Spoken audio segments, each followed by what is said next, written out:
Voilà, merci mingi na pesi bino mbote bandeko na ngai bao bamesana kolanda ngai na kati ya chaîne na ngai DLM Loulou TV. Na pesi bino mbote parce que na prometaki bino que je vais revenir na tine Italie. D'abord déclaration oyo ndeko na biso honorable Eliezer Ntambwe ayebaki na kosala liboso ya Assemblée nationale na Italie. Blocage oyo ezali likolo ya bureau ezali kobloke ba initiative parlementaire dans le cadre ya contrôle oyo ezali mission officielle to constitutionnelle ya député nyonso na kocontrôler gouvernement na ye mpe ya koyeba kolégiférer to kosala mibeko. Et puis finalement nakoya susu kozongela mwa moke na réaction sima ya déclaration ya Nicolas Kazadi epa bandeko na biso oyo bazali koréagir e bamosusu balobi eza malamu, bamosusu balobi ke ezalaki normal te epa ya responsable. nakoyeba kodéclare ndenge adéclaraki e bamosusu bakemi koloba mpona nini adéclaraki te ntango azalaki na misala. Mingi balobi mpe aussi mpona nini adémissionnaki te ntango ya monaki ke ezali eloko ezali kodénonce lelo. Voilà biloko nango ekotanga si na kotalaka retraite prématurée oyo ndeko na biso Gilles Alingeti, inspecteur général de finance accueilli. Donc voilà 3 points on a kolobela. Voilà 3 points on a kolobela na mokolo ya lelo. Na bandi d'abord la déclaration ya mwana mboka Eliezer Ntambwe. Eliezer Ntambwe ozali député, to azali député et puis azali parmi bato babunda makasi tomona bitumba na bango dans le cadre ya mosala na ye ya journaliste engagé contre le régime ya Joseph Kabila.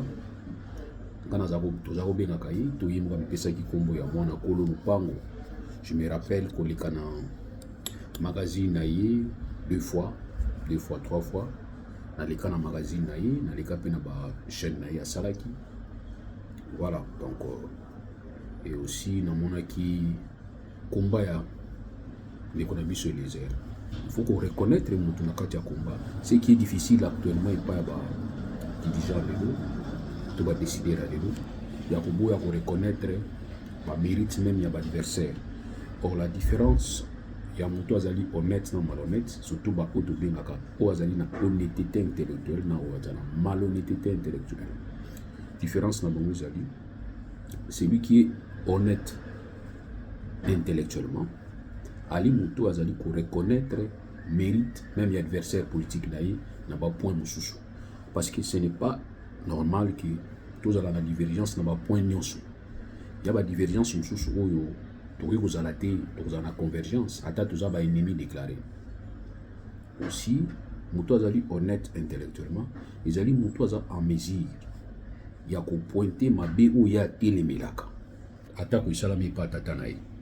Donc moi je donne l'exemple, mon père à moi aza chef de l'État, soki asali mabe nazala en mesure ya kokondane mabe oyo asali lokola na kokondanaka epuis lokola na kondanaka mabe ya bato mosusu basalaki baza batata na nga te. Oyo wana tokobenga ye celui-là est honnête. Voilà l'honnêteté. Donc ça dit le mérite ya honnêteté ezali ko reconnaître que ennemi na nga oyo nalingaka te nga oyo ngai nalingaka te eza te ke oyo alingaka nga te mais oyo ngai nalingaka te asali likambo moko boye eza normal eza bien nabeteli maboko, celui-là c'est un honnête. Ou soit tata na nga oyo abotanga asali mabe oyo nga na telemelaka epa batata mosusu, tata na nga asali na telemeli tata na nga, celui-là c'est un honnête. Mais soki ezali kosala sélection tata na nga asali fo naluka na justifier, ça c'est la malhonnêteté. Donc on a lobi ke ndeko Eliezer toyebi komba na ye abundi mpona mboka oyo contre Kabila. Mais là on a un groupe ya bato moko nazonga kotanga bakombo te au risque nazala accusé comme tribaliste ba o babunda makasi contre Kabila. Ba o batelemaki ba comportement mabe oyo ya Kabila salaki bakomi sui parce qu'ils ont bandeko na bango, parce qu'ils ont parti politique na bango, nde komi kosala mabe oyo textuellement oyo Kabila salaki. Et nous, je pense que nous sommes restés constants. La constance n'a biso ezali que tout ce que Kabila fait du mal aujourd'hui, toali ko telemela ngo kaka lokola to telemela ki yango kala ya oyo bande kwa lelo bazali ko sala mabe. Donc je ne peux pas me dédire na koki jamais ko changer position na pona sepelisa moto te. Kabila, je vous ai dit que atambwisi mboka mabe makasi koleka. Alobaka ngo ti na 2018. Tango Tshisekedi aye na bimbo to pe sa chance na mboka. Na senga di d'ailleurs batu boka nga ba sentir parce que to kota na ba réforme musu ekozala ba réforme ko agraire ko ba réforme ezala ki bozui ba réforme ko déranger batu makasi. Ni to reprocha ka vie na biso kengwa dondo na politique na ye ya rigueur. Tu sais qui vit aux rigueur et pas batu mususu pas na yo moko za na rigueur te. Ndenge moko na Félix Tshisekedi lelo to ko se rendre compte que Félix Tshisekedi azali koluka appliquer état de droit et pas batu mususu mais pas na ye moko atiki poteau vide. Babadi ko sala ba o basalaki litoma à 100 jours bongo ebungi bongo ba lampadaire bongo ya ba kalamba mbuji bongo ya biloko mususu ebungi. Il est resté silencieux et les pratiques auto dénoncer qui n'attend Kabila Félix Tshisekedi azongeli yango na ndinga kitoko na batu na ye et lelo to komi na ba état de jouisseur oyo ndeko Nicolas Kazadi alobi to lobela mo na deuxième point to na deuxième partie na kokabola ba partie na ozana 3 sujets na lobela lelo. Première partie ezali réaction et pas ndeko na biso Eliezer. Pourquoi? C'est parce que tolingi to banda ko aider bango bazana kati ya ensemble. Baka ntsate ki biso totika libanda totiki komba po bango bakoti baza ba camarade na biso bandeko na biso te. To continuer ko utiliser ba arme ou utiliser contre Kabila. Arme ya masasité mais arme ya maloba. Contre Kabila na mabe ou Kabila salaki, nous allons continuer à les utiliser contre Bango na mabe ou Bakosala. Et les autres, tu vas te plaindre pour dire que les bureaux, voilà les bureaux. Tu as raison. Mais vous avez un règlement d'ordre intérieur dans la Assemblée Nabinoa. Parce que pour faire partir bureau Yamabunda, ou de télémelaki parce que comme Kosala Makambo qui n'a sens te, quand on est élu député et de surcroît, président, il y a une grande institution comme une chambre de parlement, on doit commencer à se comporter pas comme militante ou militant et à parti politique. Mais nous avons vu que Mabunda allait confondre place ya comme qui présidente et assemblée nationale a comme ça là parti politique na yende yango wana abana ko défendre ba dérapage à parti politique na ye. Et Mabunda a été démis bureau na Ilongwaki. Qu'est-ce que les députés ont fait pour nous démettre bureau à Mabunda? Ça c'est la question qu'on doit se poser. Et cette question je ne me la pose pas, mais du moins nous allons poser en pas à Eliezer Ntambwe. Autour naï, qu'est-ce que les bureaux avaient fait pour nous longola Mabunda tant Mabunda banait que se comporter mabé. Mais moi je pense que vous avez utilisé les règlements d'ordre intérieur. Na cas cas d'espèce où vous allez vous dénoncer, qu'est-ce que vous devrez faire? Est-ce que je peux parler en lingala? Parce que oui, français qui tout. Mais tu veux parler en lingala pour permettre à ce que batunayo ba yoka o yo lingi ulubela bureau. C'est-à-dire auto benga on beta bordir, o lingi batuba o ba kozalaka na sia banzete, o bazaka na ba bureau, o bazaka na ba classe ba yoka ba munyoso. Bordir o lingi beta ba comprendre tout ça la musala. Or pour moi, pour ça la musala na yo, ezakaka bo se référer na règlement d'ordre intérieur. Quand vous estimez que le bureau ils allaient permettre de vous travailler, vous en étape à se plaindre, vous en étape à dénoncer, mais vous les en action. Ça là au règlement d'ordre intérieur prévoit, mais par rapport à Mabunda sauta qui parce que a respecté qui plénièreté.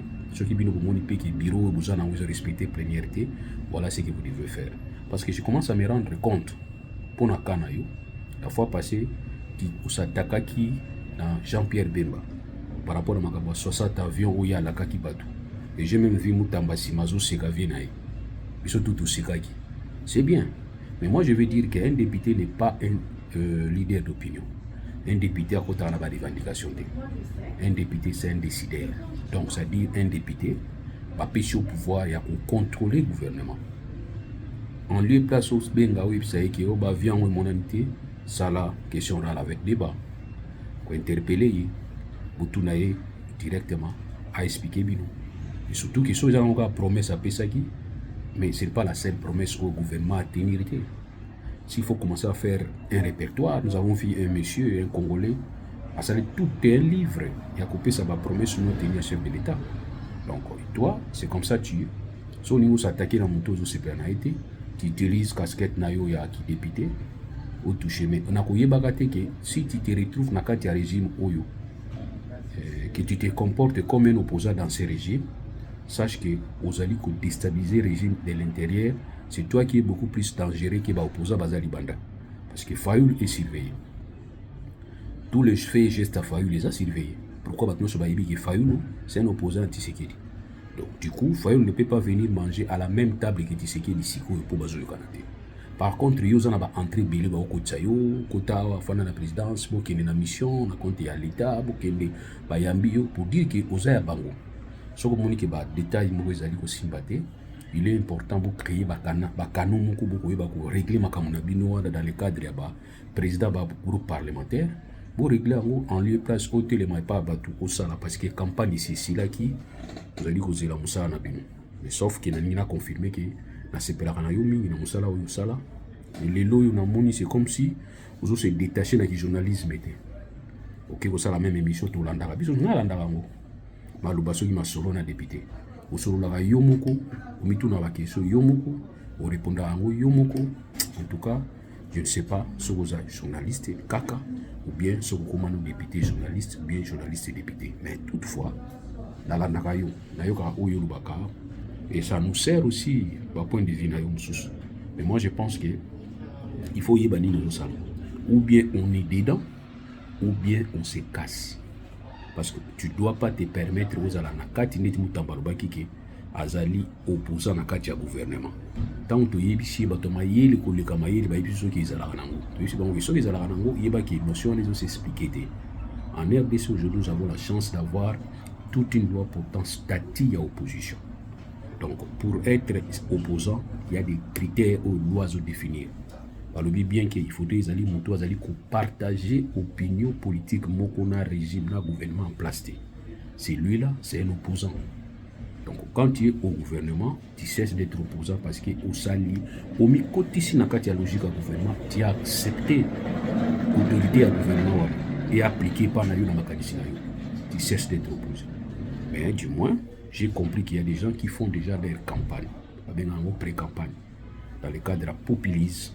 La décision moko impopulaire pour permettre ba kanisaki bazo sala minzoka bazo salate les aba règle mususu bozali ko bebisa parce que un député de ya régime akoki jamais ko s'attaquer na ministre na ye ya moni bazaki tant to sala contrôle parlementaire to sala motion à défiance contre un ministre ba tuna qui sont pour. Je ne pense pas qu'il faut ka bato baza parti politique moko baza la contre pendant que baza parti politique.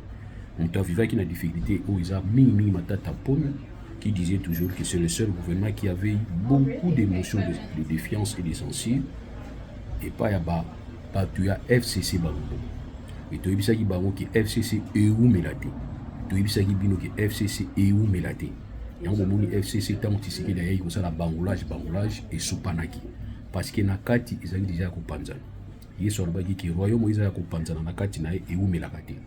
C'est là où nous avons compris que FCC est au Mélate. Bon, mon que FCC est panzani na déboulonnage. Donc on ne peut pas avoir des gens comme des Moutamba, comme des Eliezer, na katia gouvernement, où bazali ko se permettre de critiquer na miso ya batu nyonso, ba défaillance ou opposition à zomono, to ko opposition fala mono. Ba défaillance au bruit au monde en tant que ba membre du gouvernement, ba membre du régime, ba influent au régime, ils ont bloqué au solo na kati. Ou soit besoin na cadre moko masoloté. Je comprends.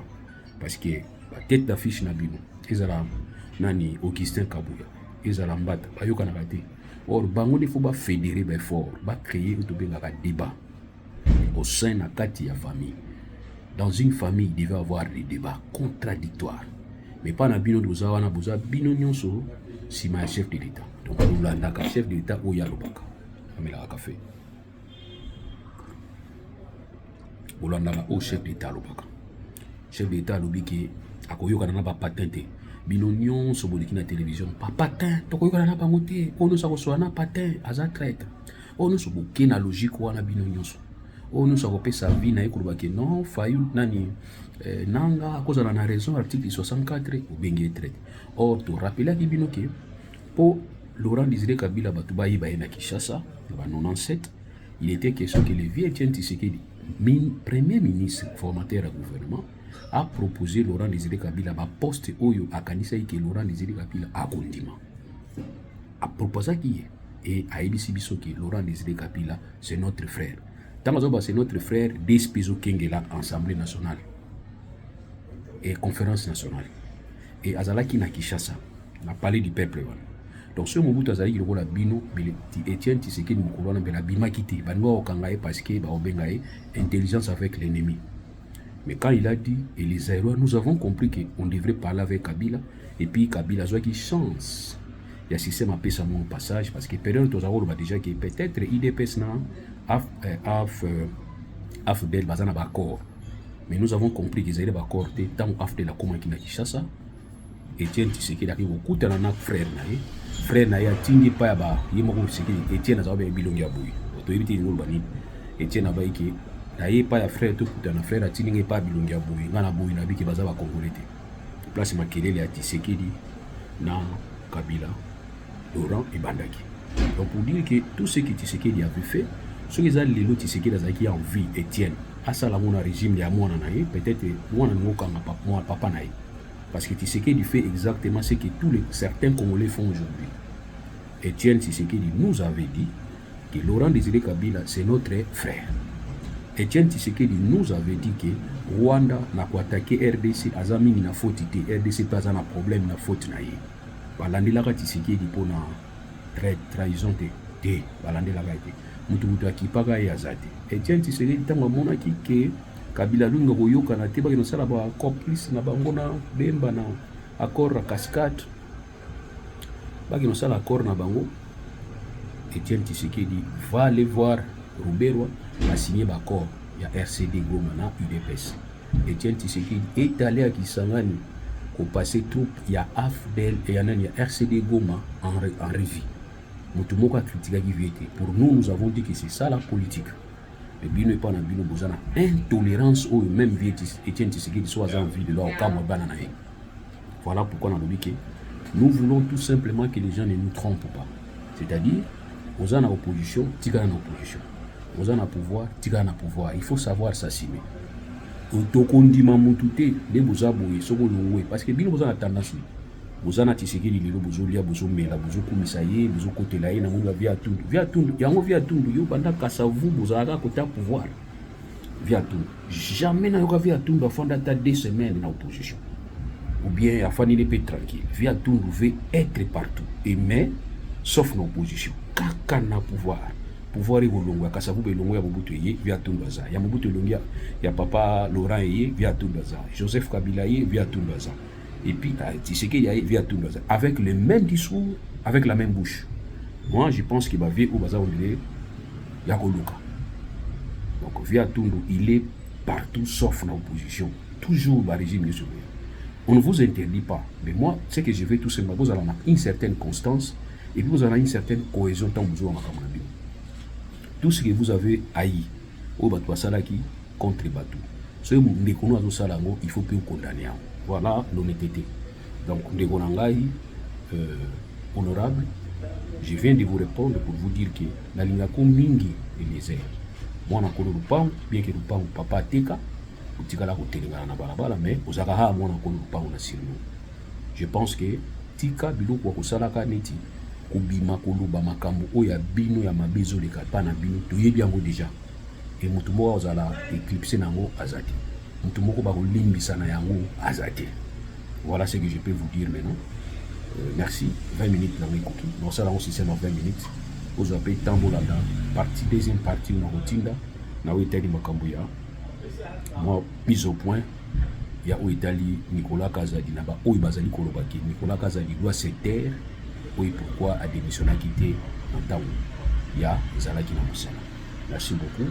vous s'abonner à DLM TV, apesi honorable Eliezer Tangobote, vraiment vous en soutien dans la mais pourquoi vous en la place au cause de la peine à pouvoir dans le but qu'il faut à la en opposition tu peux aussi être dans quatre à pouvoir mais vous jouer rôle mon peut permettre à ce que réformisme mais ça la quatre à pouvoir na bino et vous allez bien en les places au banda ça là niveau là débat ya mikemi parce que quand tu vas commencer à faire ça je voudrais bien te protéger dans l'unité ba tumsuba lokota yo mais nazo protéger ko bisa OK tes débats là na ba masolo na député je préfère na obenga on dirait vraiment nazo benga ngo ça bien mais je voudrais que ça va sujet moi permettre au banda kosangisa au banda koya kolakisa te ke lokola izo sala bien pendant que oyo condamné contre Kabila ya mo sala malelo merci honorable na peso ka mbote zo mbote na